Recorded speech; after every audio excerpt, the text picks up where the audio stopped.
What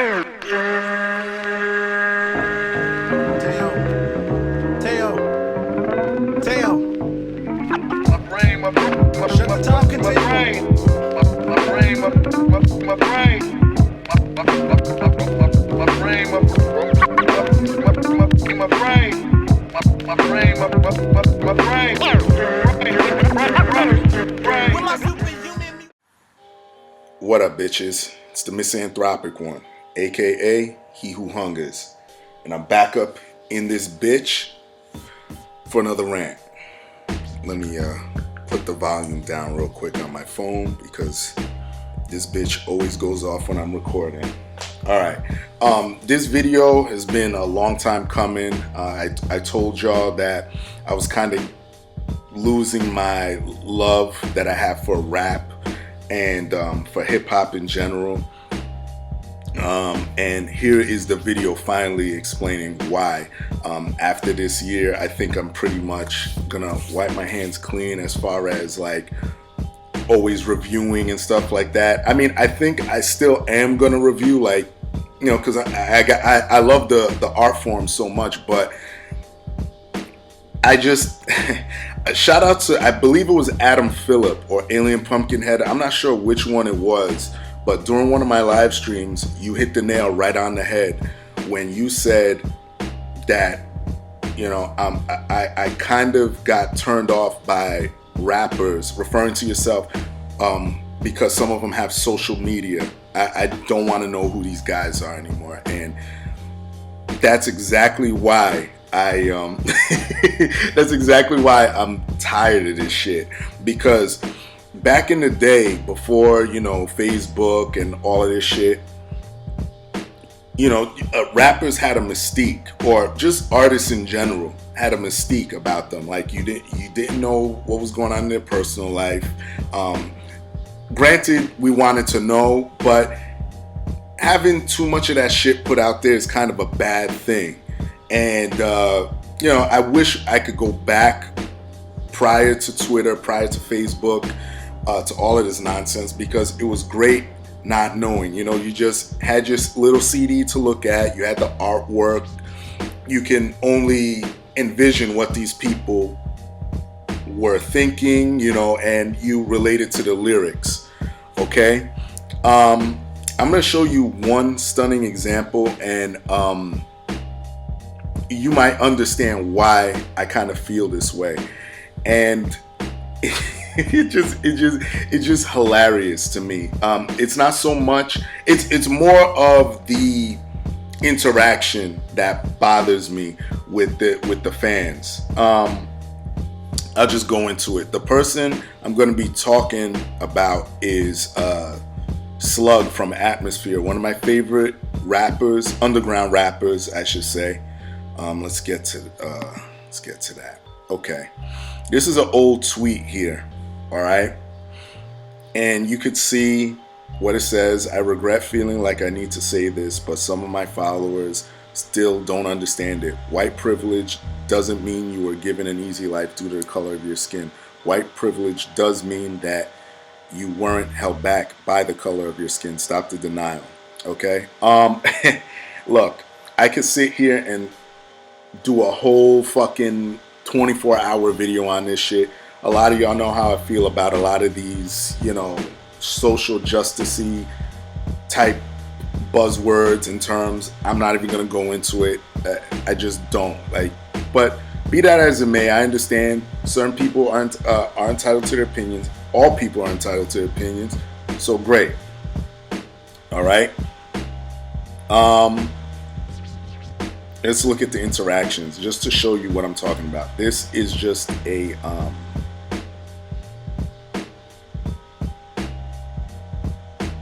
okay, here we go.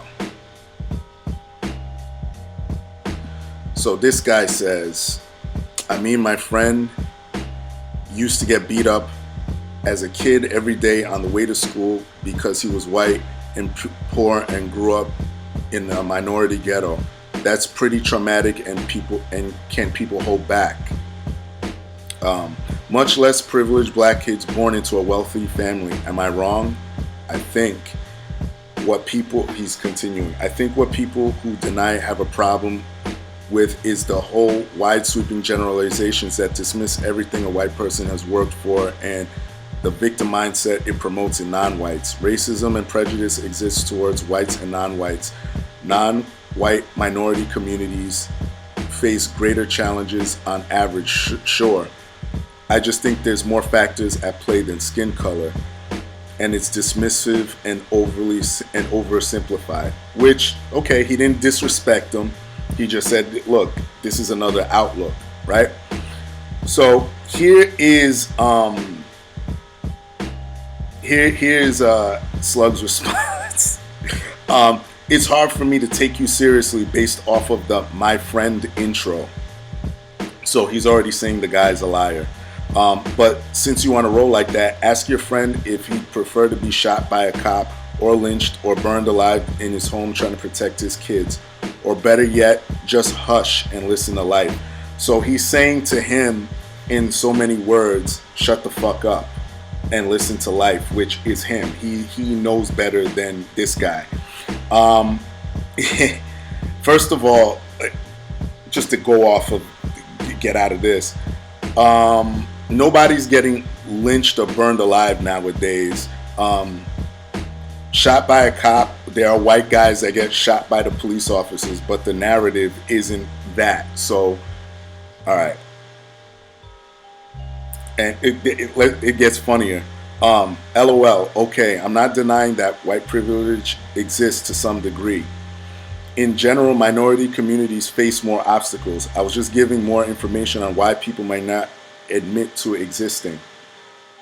But not every white person is more privileged than every non-white. That's my point.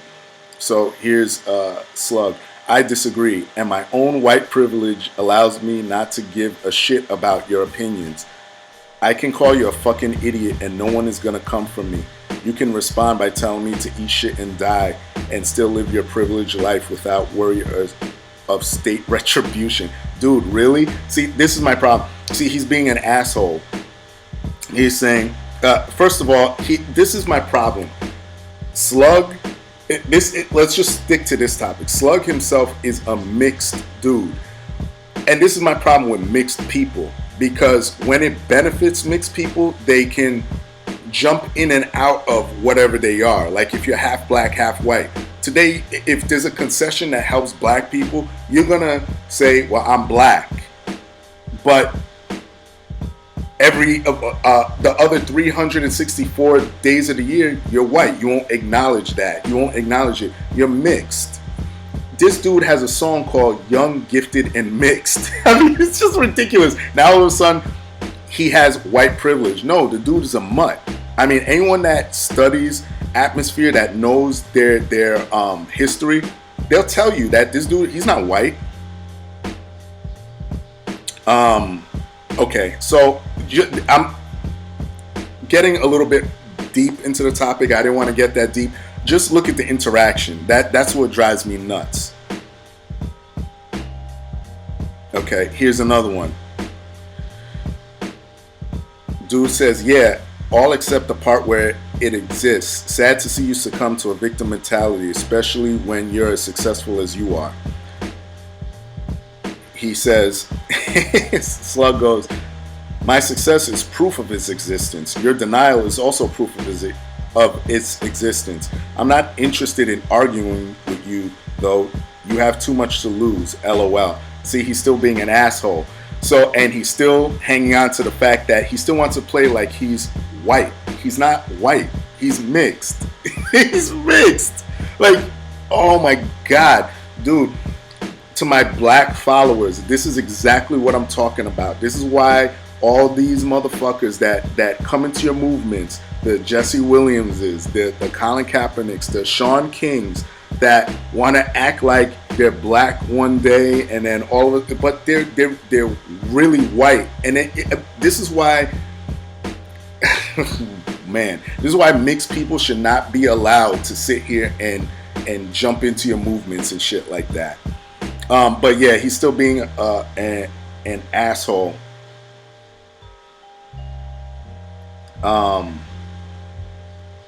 So this dude goes, what do you mean held back? Slug goes, use your imagination, thanks. Like, dude.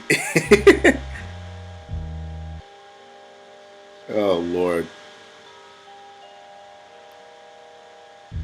Yeah, let's see what else.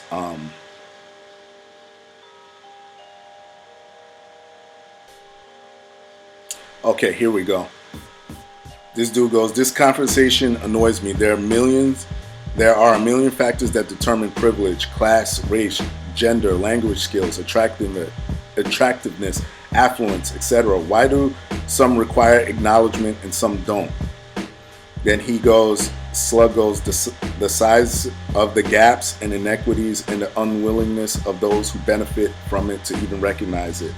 So this guy, Bill, says, what does acknowledging privilege entail? Aside from admitting it exists, what other responsibilities do the privileged have? Which forms of privilege require acknowledgement? Equality is a problem. I don't question that. What part of the solution is acknowledgement? So here we go. Here's the creme de la creme. Look through the thread, click the links, read some stuff. No disrespect intended, which means that it's coming. But I'm not obligated to debate with strangers, and I'm not paid to teach you things that you can easily research yourself. Let me get out of this. I could go into the white privilege thing. You see, I kind of did. I'm not gonna fucking spend my fucking afternoon doing that shit. I got other things to get to, but this is what I'm talking about. This interaction, and we've seen this going on lately, and it's not just hip hop. It's just celebrities in general. This is why I said in other videos, after Avengers next year, I'm done with my Marvel movies. I'm sick and tired of being told how to think, and when certain people put certain views out there and you question it, now you're the bad guy. Now you're gonna make me look like the piece of shit from not disrespecting you, but maybe bringing another aspect to the table. Maybe you didn't look at it. Maybe you didn't even acknowledge that. But it kills me. Another example of this would be Styles P, another great rapper, but I couldn't find it on Twitter, but I did see it.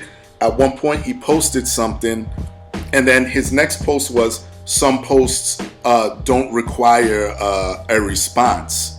So it's funny what one of his fans or one of his followers said, well, dude, isn't that the point of Twitter? And I was like, yes. I was like, dude, that's why I love these back and forths, because that's the whole point. You're posting stuff up there to either spread awareness and to have the conversation. But because someone says something that you didn't think of or you don't like, now all of a sudden you're gonna go at the motherfucker. I don't agree with that. I mean, Slug does this shit. I mean, he did it on his Instagram. He did one of these, again, everyone suffers from Trump derangement syndrome. He went and bought one of those novelty balls, those squeezy balls. Like you get them at like gas stations and shit, like those little toys like that make squeaky noises. But there's a Donald Trump one, and he put it on his Instagram, and he's squeezing it, right?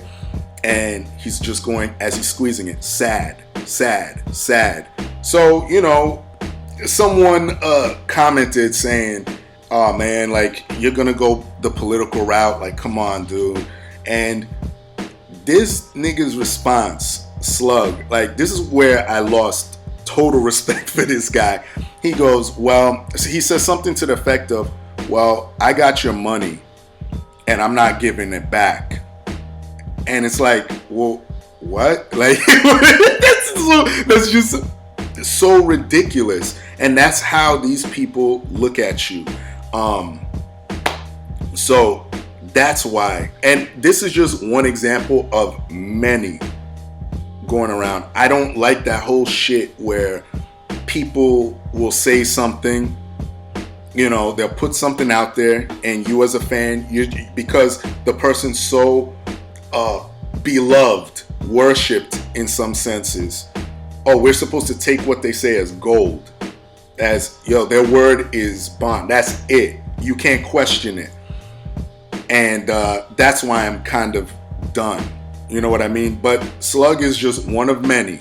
You know, you've seen this with the latest thing with Diablo. Those who play video games, and Diablo is a PC game, very legendary game. They came out. They did BlizzardCon. Blizzard is the company that created Diablo, right? So they had these people go out to a hotel, to wherever it was. Some of these people spent nights at a hotel. They had a whole convention and everything, you know, and they had a big reveal at the end. So people are thinking, okay, Diablo 4 is coming out, or some new shit, something that the fans want. So no, they said, oh, well, we're just making a mobile game.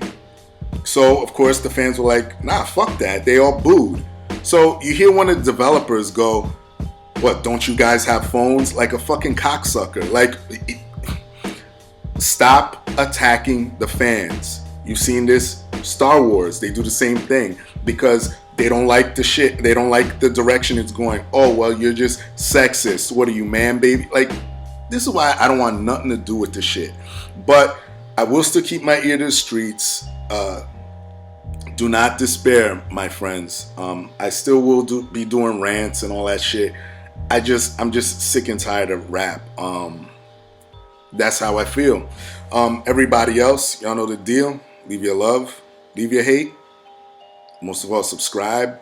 And that's it.